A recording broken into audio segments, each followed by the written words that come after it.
Oh, buenos días, ¿cómo estás? Espero que estés muy bien. El día de hoy vamos a retomar una parte que es bastante importante para el desarrollo pues, de estos modelos de formación docente, ¿no? Entonces, en este sentido, en un amplio sentido y en un sentido estricto, debemos de conocer, pues, esta parte a mayor profundidad. Lore, buenos días.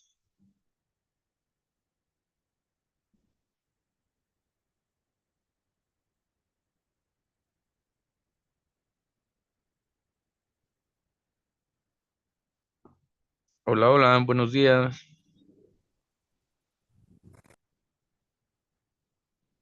¿Estás trabajando, Lore? Perdón, discúlpame. Si puedes participar, escribir o algo.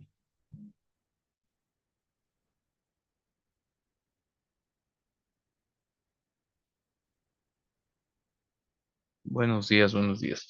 Ok, mencionaba que en un amplio sentido, ya digo, ya está en la clase grabada, pero quiero que entendamos esta parte, ¿no? En realmente, pues cómo afecta, ¿no? O de qué manera pudo haber afectado a nuestra sociedad. Nos vamos a ir a la clase número 5 para retomar un poquito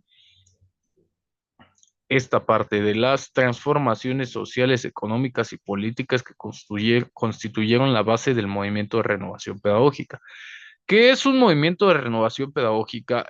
Cuando las clases altas se dan cuenta que no existe otra forma de progresar y de avanzar más que dándoles nuevos conocimientos a las clases de abajo para tener mano de obra calificada, ocurre un movimiento de renovación pedagógica desde un punto de vista sociológico, ¿no? Estas transformaciones de la vida económica, política y cultural van dando origen a nuevas formas de aprender y a nuevas formas de enseñar, nuevas formas que nosotros conocemos como la escuela nueva. Teníamos la escuela tradicional en donde todos, pero absolutamente todos, éramos obligados a aprender de la manera en la que todos sabían enseñar. Si alguno, si alguna se salía del librito, pues teníamos problemas, ¿no? Después la escuela jansenista con Port Royal, el pietismo y Philip Spinner, que son como los principales representantes, nos comienzan a dar una serie de características que podemos entender un poquito más. Al paso del día, las transformaciones sociales, de lo que te digo, de estas clases altas, nos llevan a entender que los pobres entendemos de otra forma y que los pobres normalmente aprendemos de acuerdo a lo empírico, a la experiencia. Tenemos desarrollado un instinto que nos permite, bueno, yo me atrevo a llamarle instinto, ¿verdad? Un instinto que nos permite, eh, ¿cómo te explico? Desarrollar habilidades cognitivas, habilidades físicas, capacidades, perdón, cognitivas, habilidades físicas que a lo largo del día o a la postre nos llevan a poder salir de esta clase social e incorporarnos a otra. Surge la escuela nueva como una forma de entender que cada niño, específicamente cada niño, tiene diferentes formas de aprender. Por ejemplo, Lore, dime un tema que se te dificulte así, con extrema, pues, dificultad. Uno, el que tú quieras. Inglés. Ah, perfecto. ¿Inglés de qué tipo?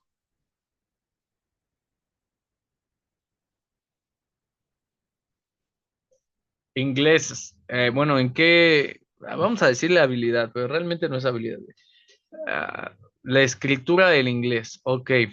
Si yo te hablo en inglés, ¿tú me podrías entender? ¿O te cuesta trabajo?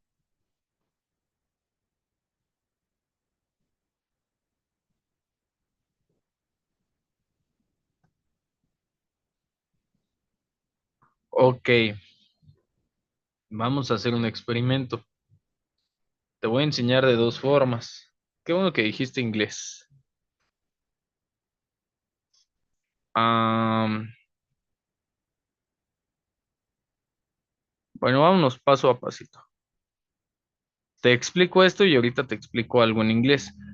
Los objetivos de la escuela nueva son incrementar la expansión de la escolaridad, mejorar bueno, en cuanto a la expansión de la escolaridad, es como que ya no nada más nos quedemos en lo básico, la educación básica, sino que podamos especializarnos o aprender o formarnos para aprender nuevas cosas, ¿no? Mejorar la calidad de la educación en la enseñanza, por esto que pues esto que les comentaba, ¿no? No podemos enseñarle a todos exactamente de la misma forma. Existen, a partir de aquí, en modelos de formación docente, vamos a ver que existen métodos especializados para poder seguir enseñando, ¿no? Desarrollar personas autónomas, dinámicas y creadoras de pensamiento, facilitar a los niños una gran variedad de experiencias, crear mentes abiertas y libres, desarrollar técnicas de observación, establecer una relación continua e interpersonal con el medio y alcanzar una mayor creatividad personal. Lore, what day is today?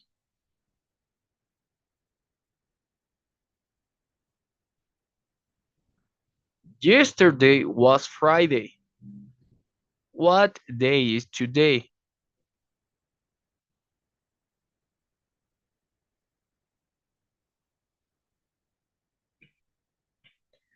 ¿Entendiste algo, Lore?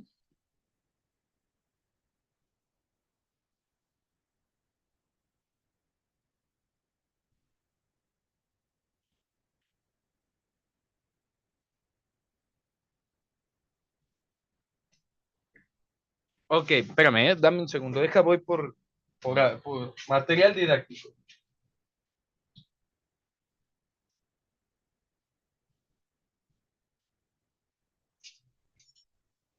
In Spanish,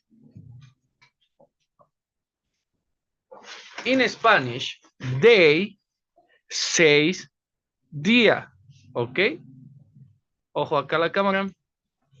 In Spanish, day say día.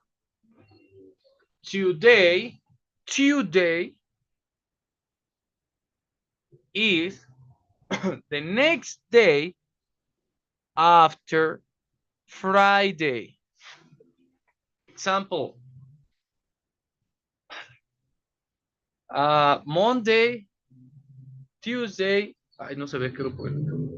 Ok, Monday, Tuesday, Wednesday, Thursday, Friday, and what day is today?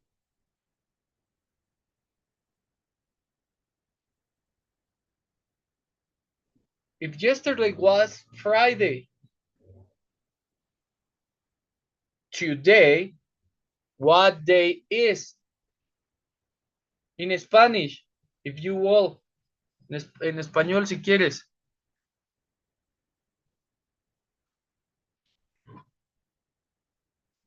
What day is today? In a calendar, what day? Monday, Tuesday, Wednesday, Thursday, Friday, Saturday, and Sunday. What day? Today is Sunday?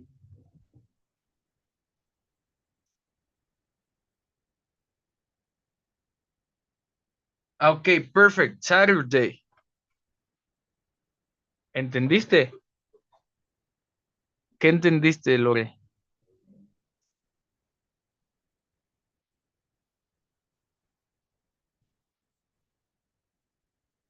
¿Qué día es hoy? Ok, la pregunta en general, ¿qué día es hoy? ¿Cómo puedo yo, a ver, en el supuesto de estas transformaciones sociales, qué tendríamos que hacer o qué tendríamos que transformar en la sociedad para que todos en el país habláramos inglés? Con respecto a la cercanía que tenemos, por ejemplo, a Estados Unidos, que es un país que habla inglés, no tan cercanos a Inglaterra, que es el país como que oficial fundador de este idioma. ¿Qué tendríamos que cambiar? Esa es la primera pregunta. ¿Qué tendríamos que cambiar? Segunda pregunta. Dos, ¿consideras que la explicación que te acabo de dar fue buena para que lograras? Y tres, ¿pudiste entender y asociar las palabras que yo utilicé con lo que te estaba preguntando? Buscar mejores métodos de enseñanza. Ah, ok, esa me encanta. Buscar mejores métodos de enseñanza del inglés o de enseñanza.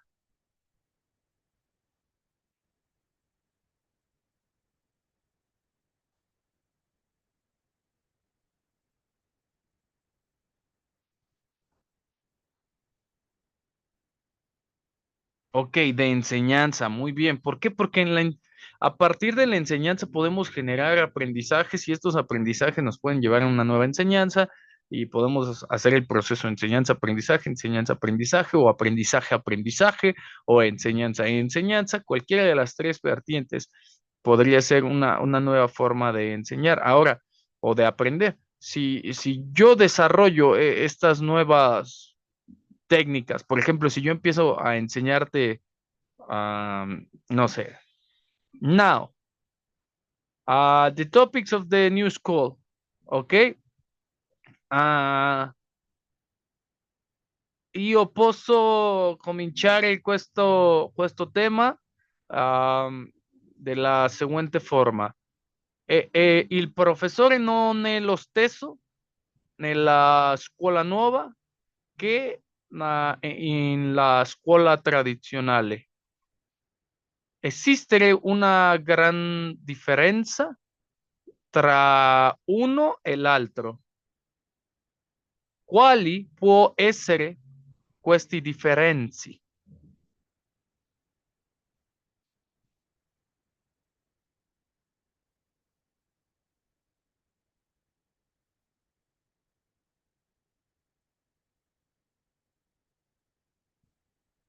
Hai capito, Lore?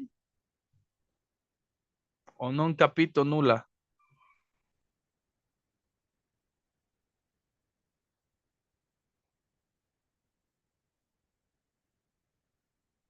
Non? Nulla?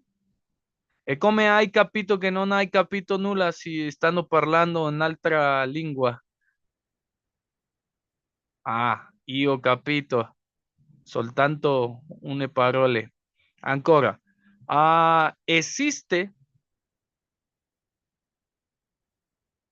ojo con lo que voy a hacer, ¿eh? Vamos a conjugar mal algunos verbos para que lo entiendas. Esiste qualcuni differenzi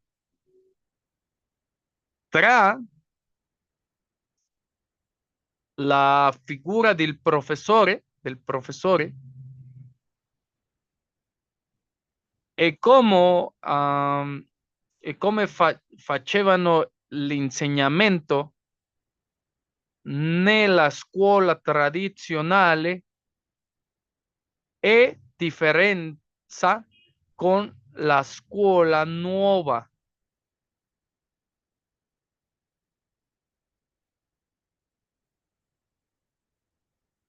Che cosa hai capito de lo che io ho detto?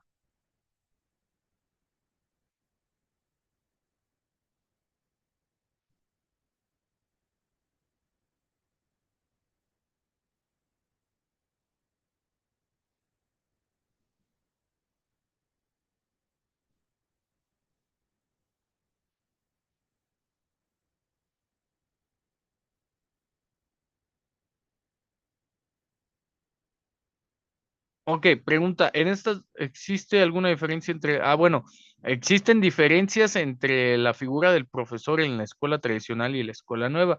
Lo que yo hice aquí, perdón, es desarrollar em, la técnica de utilizar mal los verbos o conjugar mal las cosas para que sea un poco más perceptible al audio. Sin embargo, sigo siendo el protagonista del proceso de enseñanza-aprendizaje. La idea general de la escuela nueva es que el maestro ya no es el protagonista del proceso de enseñanza-aprendizaje, se vuelve un facilitador y un acompañante en la educación del alumnado. El alumno cobra un protagonismo Deja de ser un sujeto pasivo que únicamente está recibiendo, por ejemplo, Lore ahorita en este caso, para ser el responsable de aprender, indagar, explorar y experimentar con la finalidad de ir aprendiendo su propia o generando su propia experiencia.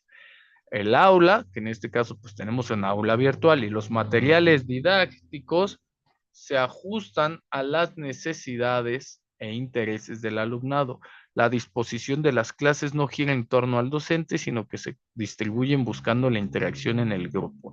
Lore, descríbeme un salón de clases. ¿Cómo sería tu salón de clases ideal bajo la perspectiva de la escuela nueva? ¿Qué tendría que tener ese salón en las paredes, en la puerta? ¿Cómo serían las butacas? ¿Cómo forrarías tu escritorio? ¿Qué pondrías en las paredes?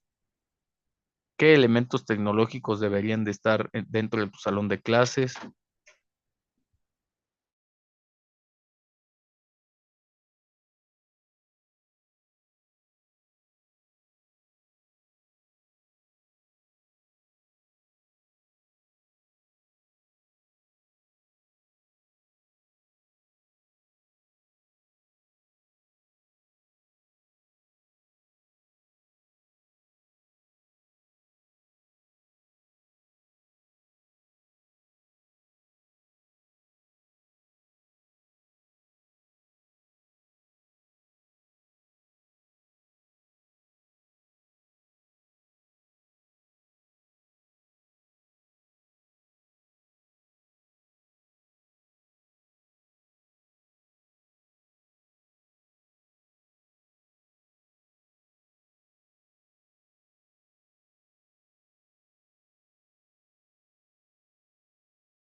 Ok, pintura clara, ¿de qué color?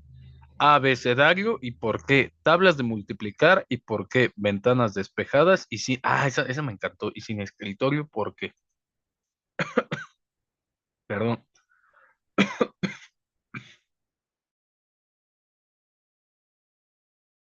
Hay una disculpita, ando un poco enfermito. Digo, todas me encantaron para la escuela nueva, pero realmente, porque después vamos a ver la crítica que muchos autores le hacen a la escuela nueva, ¿no? Pero realmente estas transformaciones sociales nos dan para entender, pues, que dentro de las aulas es donde empiezan las verdaderas transformaciones sociales. Ejemplo, a ver, es un ejemplo, es un ejemplo. Si yo les preguntara ahorita, ¿se acuerdan que veíamos como el valor de la experiencia algunas clases? Bueno, en unas clases atrás, en cómo estaba organizado el currículum. Si yo les preguntara, mencióname, Lori, qué es la Snaya Poliana de León Tolstoy. Ahí está nada más para que lo veas, lo voy a quitar. Quiero que me menciones qué es la Lasnaya Poliana de León Tolstoy. ¿Tú qué me responderías? Es una pregunta en serio, ¿eh?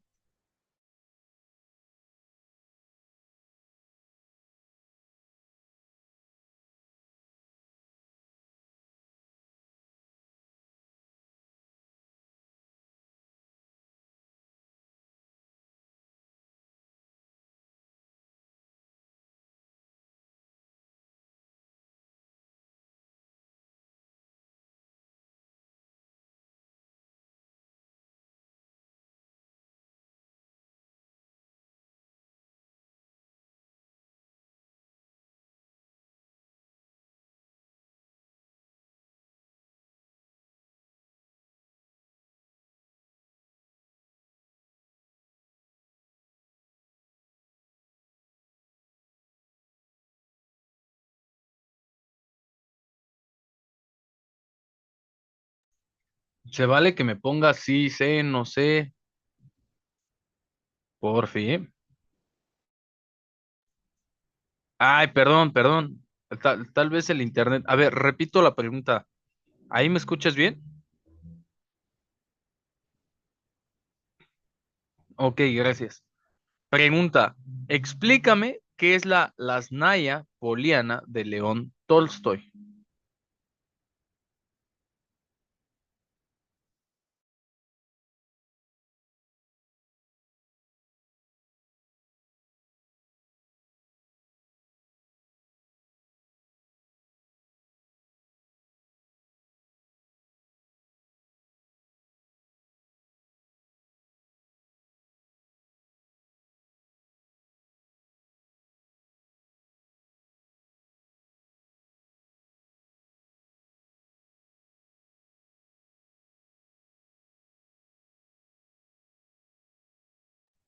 Repito, se vale que me pongas si sé, no sé.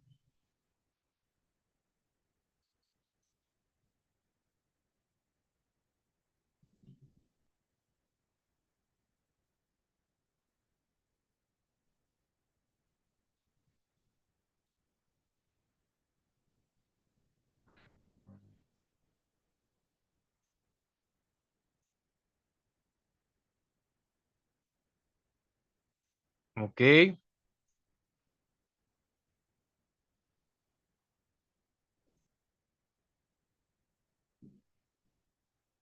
Pregunta, Lori. Vamos ahorita, ¿en qué cuatrimestre vamos? Bueno, o sea, en general, empezaste del uno al último. O sea, bueno, sí, en el 7, pero los llevas, perdón, me equivoqué, la pregunta estuvo mal hecha. ¿Llevas uno, 2, 3, 4, 5, 6, 7 o te saltaste alguno?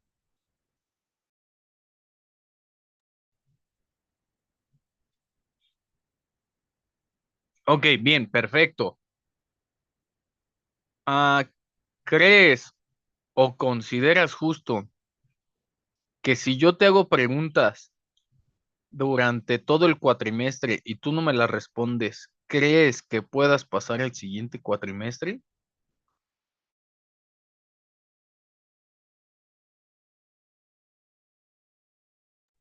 No, ¿por qué? O sí, ¿por qué?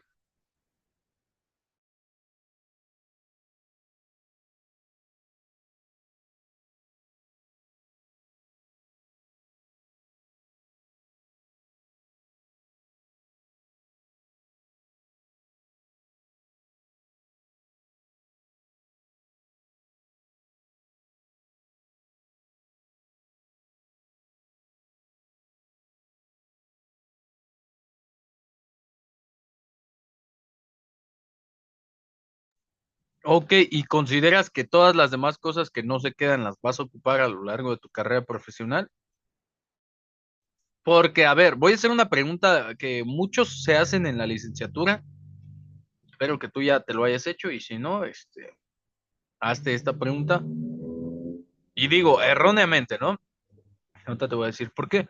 Pero muchos dicen, ay, ¿y a mí de qué me sirve saber qué es la Escuela Moderna de Barcelona de Ferrer Guardia? ¿O qué es la Escuela de la Lasnaya Poliana de León Tolstoy?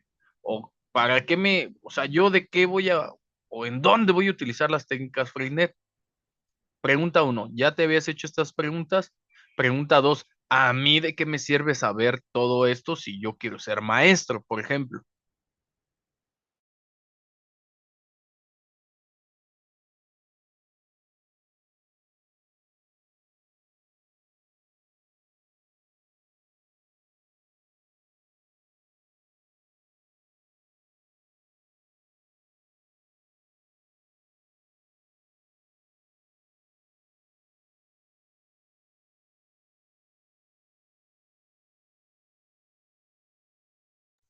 Ok, perdón, perdón. Pregunta, ¿ahí ya me escuchas mejor?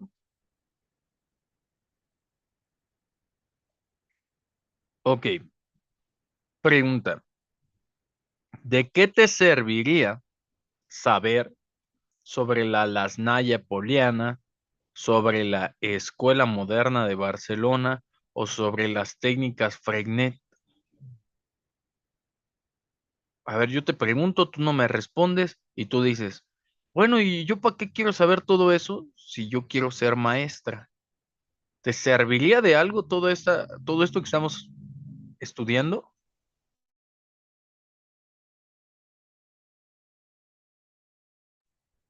Sí, ¿de qué? No de qué.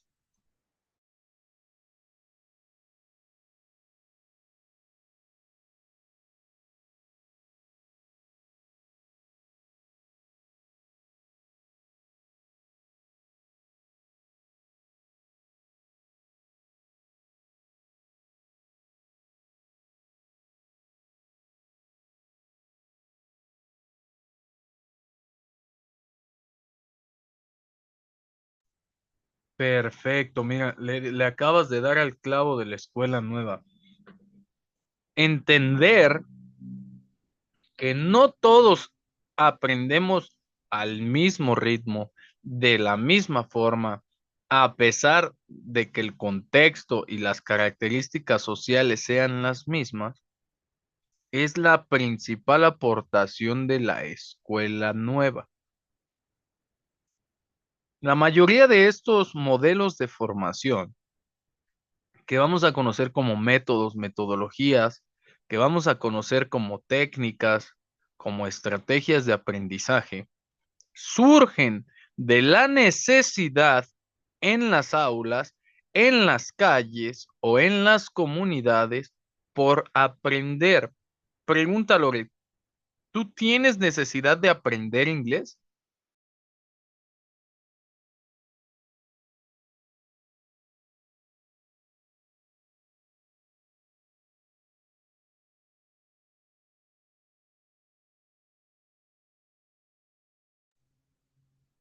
¿Por qué no?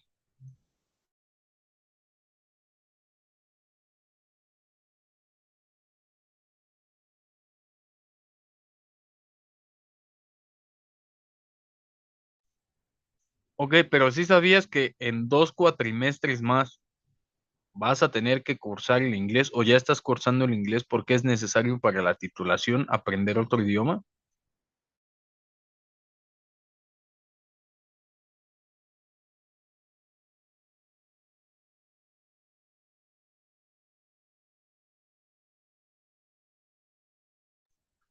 Ok, y ya tienes tu certificación de B1 o B2 que te acredita como que, como que ya sabes hablar inglés.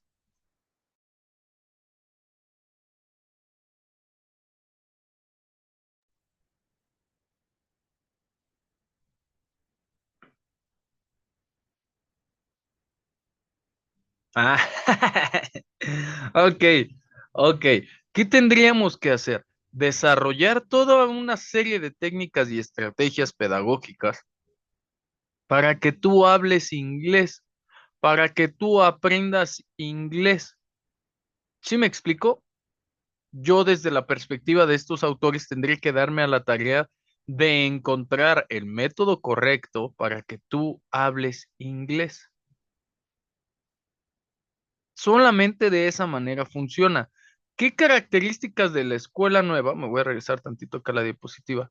¿Qué características de la escuela nueva o qué principios de la escuela nueva tendríamos que retomar para poder enseñar en las aulas del 2025, en las calles del 2025, en las comunidades y en las sociedades del 2025? Por ejemplo, ¿consideras que el maestro al día de hoy, al día de hoy, con la sociedad del 2025, con los niños que ahorita están en primaria, en secundaria, en prepa, consideras que el maestro debería de ser un facilitador, un acompañante, o el aprendizaje sí debería de estar centrado en el maestro y sea el maestro quien enseña los contenidos? Lo que se trata la escuela nueva de buscar un método, estrategias para enseñar en las aulas y asegurarse que los estudiantes aprendan. Con los estudiantes del día de hoy, bueno, primero, defíneme un estudiante actual. ¿Cómo es un estudiante actual? De primaria. ¿Cómo son los niños de primaria desde tu perspectiva en la actualidad?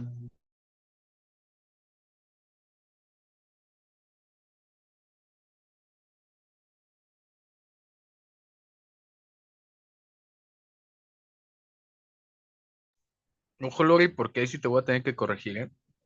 Imperativos de imperantes o hiperactivos o activos o niños normales, porque acuérdate que una característica de la infancia es que los niños siempre están en movimiento. Ojo con lo que me vas a decir, porque quiero el comentario de una pedagoga abusada, para todos los demás igual. ¿Cómo es un niño en la actualidad?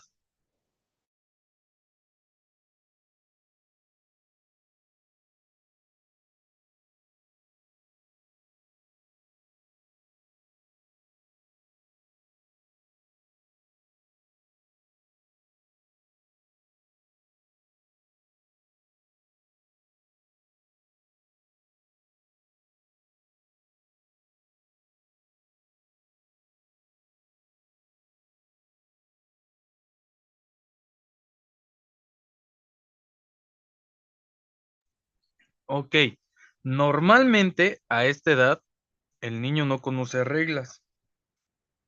¿Estamos de acuerdo?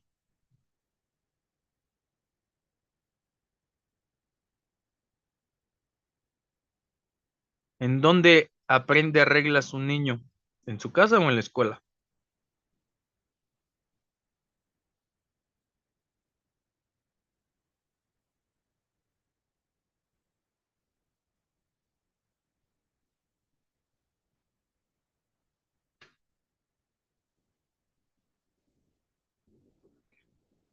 Ok, valores en casa. Normalmente las reglas también las aprendemos en casa, pero si en casa al día de hoy no tenemos ni valores y no tenemos ni reglas, y no es algo que sea mi opinión, es un reflejo de la sociedad, lo que vemos en más bien lo que vemos en el día a día,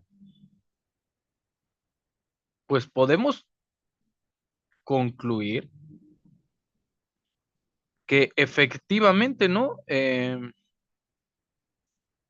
Al día de hoy, el maestro tiene que trabajar con dos situaciones, las que no se abordaron en casa y las que se tienen que abordar en la escuela.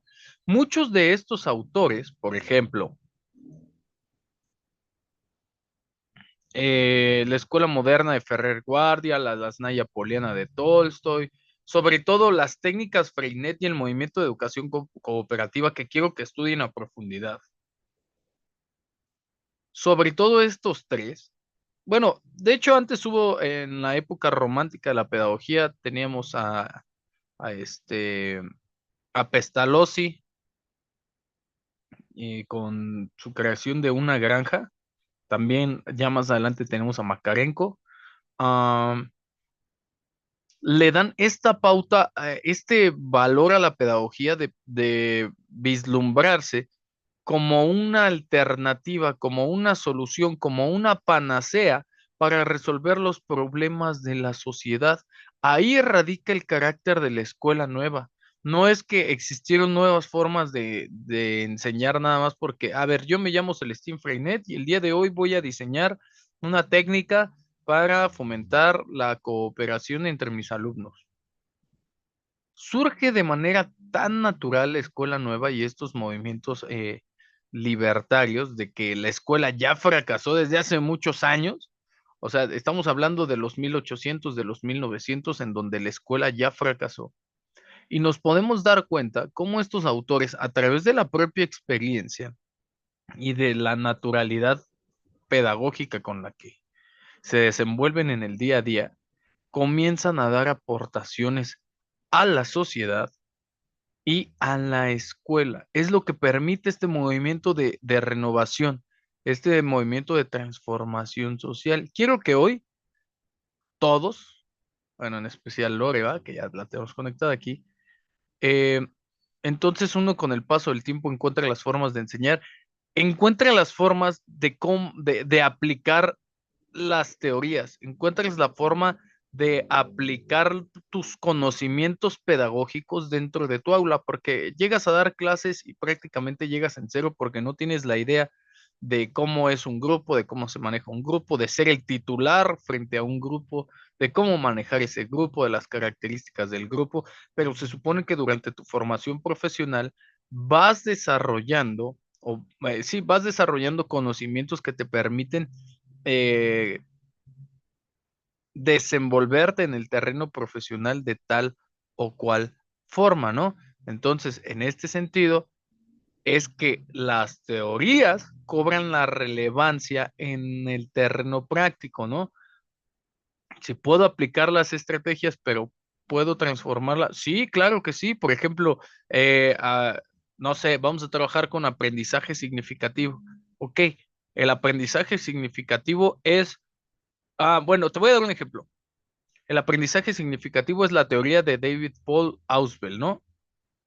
Pero la está aplicando Lorena. Por ejemplo, ahorita los dos imprimimos la misma receta de cómo hacer birria, por ejemplo. ¿A quién crees que le salga mejor? ¿A ti o a mí?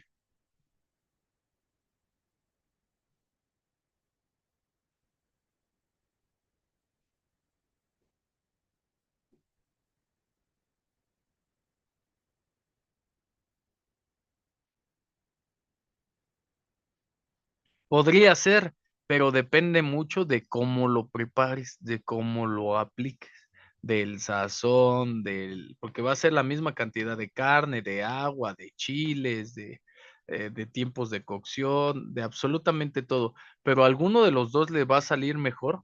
A alguno de los dos le va a salir mejor por la manera en que lo hace. Todos, pero absolutamente todos conocemos, por ejemplo, los pedagogos, ¿no? Conocemos la teoría del aprendizaje significativo, pero no todos la aplicamos de la misma forma. Ok, con eso nos vamos a quedar en la clase de hoy. Quiero que vean las clases y que estudien sobre todo el caso de Celestín Freinet. Ok, ya vamos un poquito más adelantados, pero no quería dejar pasar esta clase. Nos vemos la siguiente clase. Les mando un abrazote. Cuídense, que estén muy bien.